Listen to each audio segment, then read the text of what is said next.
Hello!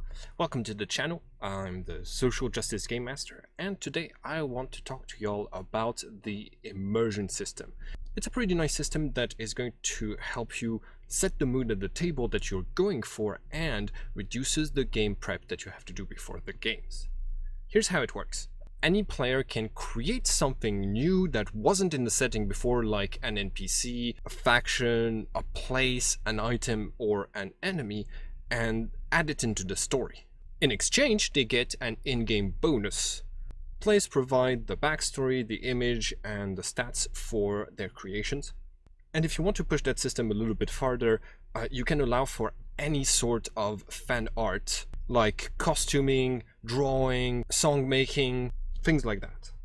Of course, in order to make sure that everything fits with the mood that you're going for, with the story that you're going for, you have the right to veto any of the creations. And you also have the option to work with the player to tweak the idea so that it fits perfectly what you're going for.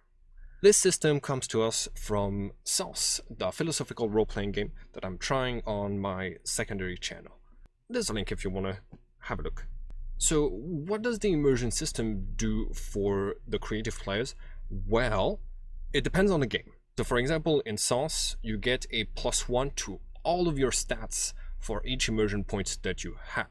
And you can spend it on a one-time roll to get a +30. So if you want to use this system in a game of D&D, for example, you can have your players spend immersion points to get a single +1 on a roll, or, to get like advantage on a single roll. The same system applied in World of Darkness, for example, would have players getting just a +1 each time that they spend an immersion point. And they could either get that once per session for every immersion point that they got, or just one per immersion point that they got for the entire game. Basically, the Game Master needs to adapt the immersion bonus to be something small, but still mechanically significant. This way, when one of your players spends an immersion point at a critical moment and succeeds in a role where they would otherwise have failed, other players are going to take notice and going to get interested in the immersion system. Here are some of the benefits of implementing this system at your gaming table. First off, you have a lot less preparation. Your players will come to you and suggest to you ideas that they think would be cool into the campaign, and they'll give you stats, images for it, so it's a lot less work for you. Also, the players are going to learn a lot about the setting when they create something that has to make sense in universe. They either have to do a little bit of research on lore books, or they have to talk with you and ask you questions about the setting and the story that you're going for, and so they're going to be more immersed into the entire story. On top of that, you're going to have some stuff that you can use for improv that is going to make your improv much better and much more flavorful. For example, if your players go and try to talk to an NPC that you hadn't prepared at all, you can just pull up one of the NPCs that was made by the players and immediately give the encounter a little bit of flavor.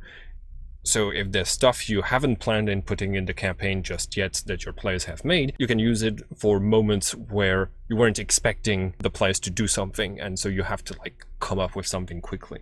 Your players who are the creators of stuff are also going to have a little bit of insight into that thing that they've created, and that can make the role play much smoother and much more familiar. Your players are going to be aware of the NPCs that they're supposed to be familiar with before they meet them. For example, in my Sauce game, I had this one player who used the immersion system to create a bar with the full staff and the usual patrons. This way, as soon as somebody used off time to say, hey, let's go grab a drink, that player knew where he wanted to go, and he knew exactly what to expect from going into this place. And the cherry on top is that this system takes 0 time off of the gaming time, because it's mostly done between the game sessions.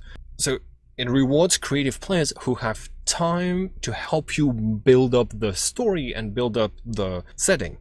But not every player is necessarily going to have enough time to do this, so you have to be careful to make sure this system doesn't become unbalanced. If you see a player is hoarding immersion points, you can set a cap to how many immersion points somebody can have.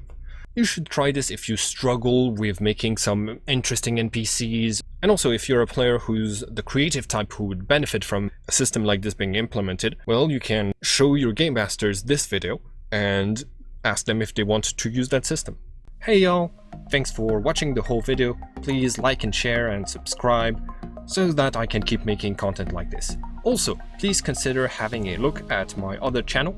I upload new games for my campaigns weekly, and I do regular Game Master tips and monthly tabletop role-playing games reviews on the other channel. Thank you all for your support, and have a great day!